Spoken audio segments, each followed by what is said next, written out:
Halo teman-teman, di video kali ini kita akan membahas tentang keseimbangan konsumen kardinal dan ordinal oleh kelompok 7 yang beranggotakan Fitriania, Johannes, dan Nadia Saragi. Teman-teman tahu nggak sih apa yang dimaksud dengan keseimbangan konsumen? Mari kita bahas. Konsumen adalah konsep penting dalam ekonomi mikro. Ini merujuk pada titik di mana konsumen mencapai tingkat kepuasan tertinggi dengan kombinasi barang dan jasa yang tersedia, mengingat kendala anggaran mereka. Dalam ekonomi, analisis keseimbangan konsumen terbagi menjadi dua pendekatan utama, yaitu kardinal dan ordinal. Selanjutnya kita akan membahas konsep utilitas kardinal. Yang pertama, pengukuran numerik, yaitu utilitas kardinal mengasumsikan bahwa kepuasan konsumen dapat diukur secara numerik. Yang kedua, rasionalitas konsumen. Konsumen diasumsikan bertindak secara rasional untuk memaksimalkan utilitas total. Yang ketiga, utilitas marginal, yaitu teman kepuasan dari konsumsi setiap unit barang berubah sesuai jumlah yang dikonsumsi. Pada fungsi utilitas kardinal, yaitu yang pertama, rumus utilitas yang dapat dinyatakan dalam rumus matematis, yaitu U sama dengan F kali X1 kali X2 dan X seterusnya. Yang kedua ada utilitas marginal, yaitu perubahan utilitas total akibat perubahan konsumsi satu unit barang. Yang ketiga ada utilitas total yang dihitung dengan menjumlahkan utilitas dari setiap barang yang dikonsumsi. Yang keempat ada optimalisasi, yaitu konsumen akan berusaha memaksimalkan utilitas total dengan kendala anggaran. Praktis kardinal dan aplikasinya dalam dunia nyata. Yang pertama, pengambilan keputusan konsumen. Konsumen dapat membuat keputusan yang lebih rasional berdasarkan perbandingan utilitas marginal terhadap harga barang. Yang kedua ada penetapan harga. Dengan memahami bagaimana konsumen mengukur kepuasan, perusahaan dapat menentukan harga yang sesuai dengan produk mereka agar tetap menarik bagi konsumen. Yang ketiga, analisis kebijakan ekonomi. Dengan memahami bagaimana perubahan harga dan pendapatan mempengaruhi kepuasan konsumen, pembuat kebijakan dapat merancang intervensi yang lebih efektif seperti subsidi atau pajak. Konsep utilitas ordinal. Yang pertama adalah peringkat preferensi. Yang dimaksud utilitas ordinal hanya memberikan peringkat preferensi konsumen tanpa nilai numerik. Yang kedua adalah asumsi rasionalitas. Yang dimaksud adalah konsumen dianggap bertindak rasional untuk memaksimalkan kepuasan berdasarkan peringkat.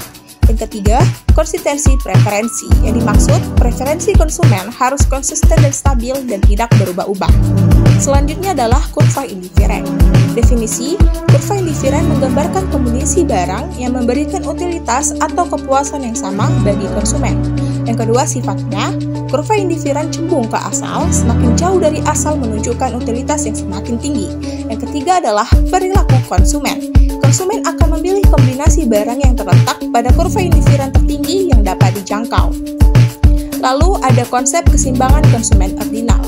1. Garis anggaran. Konsumen memilih kombinasi barang yang terletak pada kurva indiferent tertinggi yang dapat dicapai. Berikutnya adalah titik keseimbangan. Konsumen memilih kombinasi barang yang terletak pada kurva indiferent tertinggi yang dapat dicapai. Lalu ada perubahan harga, yang dimana perubahan harga menyebabkan pergeseran garis anggaran dan titik keseimbangan baru.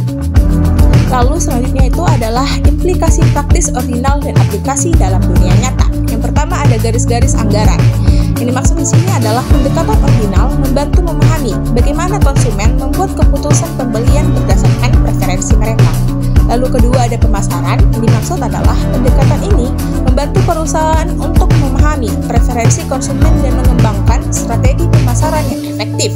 Lalu yang ketiga adalah kebijakan ekonomi. Yang dimaksud pendekatan ordinal dapat digunakan untuk menganalisis dampak kebijakan ekonomi terhadap kesejahteraan konsumen.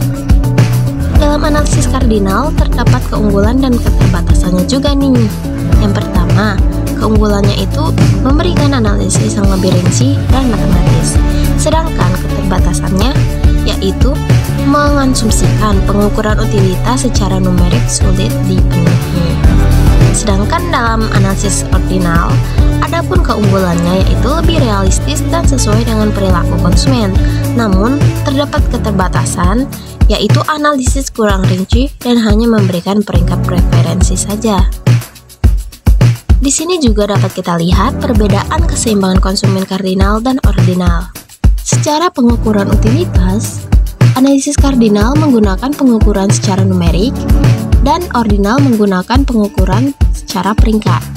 Sedangkan dari kondisi keseimbangan di analisis kardinal, utilitas marginal per rupiah sama. Sedangkan Dalam analisis ordinal, kurva indiferen tertinggi yang terjangkau.